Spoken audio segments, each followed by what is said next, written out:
Mais non, c'est la deuxième fois que ça arrive. Par contre, là, on a essayé de mieux anticiper en disant carrément aux gens, reportez, revenez dans au moins 2-3 jours, quoi.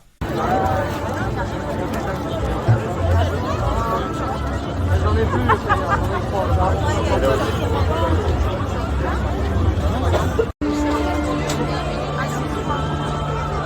en plus, le jour où on leur dit ne venez pas, on fait 20 000 visiteurs. Et on leur dit reportez votre visite dans 2 ou 3 jours. Et du coup, le lendemain, on fait 13 000 et 13 000 après le surlendemain. En fait, c'est très spécial parce que c'est le genre de journée quand tu opères un parc d'attraction, c'est pas très agréable. Mon métier, c'est je suis un peu le capitaine. Je passe ma journée sur le terrain et au téléphone. Est-ce qu'on fait ci, est-ce qu'on fait ça? Dès le début, je suis arrivé le matin, je suis arrivé tôt, je suis arrivé sur les 8h moins 5. Et mon rituel, c'est que je passe au parking pour voir si c'est ouvert, si les lampadaires sont allumés, s'il y a de la musique. Et là, je vois une centaine de bagnoles et un flux constant qui arrive. Et là, je me dis, oula, il devait y avoir 300-400 personnes déjà arrivées. Alors que normalement, les gens arrivent vers 9h. Et là, ça a commencé, ça te met un petit coup d'adrénaline.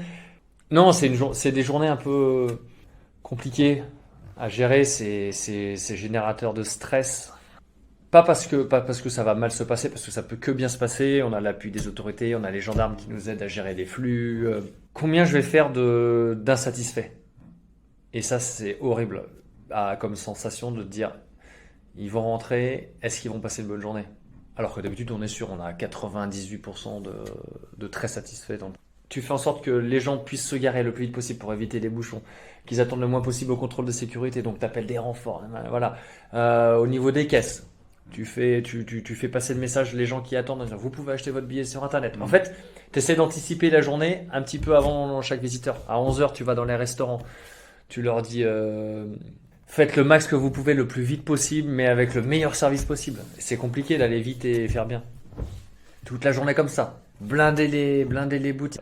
C'est quelque chose. Et après, je demande aux équipes, pour fluidifier la sortie du parc, autant humainement qu'au niveau des voitures et des embouteillages, j'ai dit exceptionnellement, après le feu d'artifice, on réouvre le parc. Donc tu dis à tout le staff, tous les étudiants qui bossent, vous avez déjà fait une journée de malade, et ben on va en rajouter encore pour que les gens au final passent quand même une bonne journée, pour fluidifier et éviter des problèmes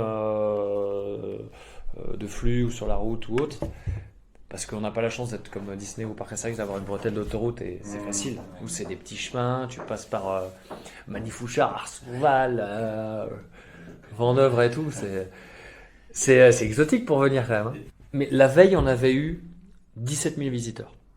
On s'est dit, c'est assez suffisant. 17 000, tu te dis, faut pas faire beaucoup plus.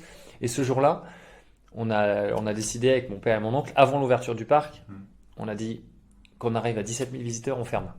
C'est ce qu'on a fait, donc avec l'aide de la gendarmerie, à l'entrée du parc où il y a le rond-point avec le petit Nilo. Oui. On ferme, les véhicules ils arrivent, on explique aux gens, ils repartent. Et en fait, l'inertie a fait qu'au moment où on a fermé vers, je crois que c'était 16 500 personnes, en fait, tu avais déjà 20 000 personnes qui étaient garées, soit dans leur voiture, soit qui arrivaient dans le parc. Et ça, je l'avais anticipé, mais pas autant.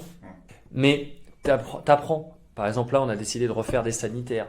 On va refaire des trucs pour changer les bébés parce que c'était cata. En fait, c'est des journées, t'apprends vachement. On va mettre plus d'unités pour vendre des petits sandwichs, des petites bouteilles, parce que attendre pour acheter une demi-heure pour acheter un jambon beurre et une bouteille d'eau, c'est pas top. C'est ce que tu... Ah ouais, j'arrive, je dis M6.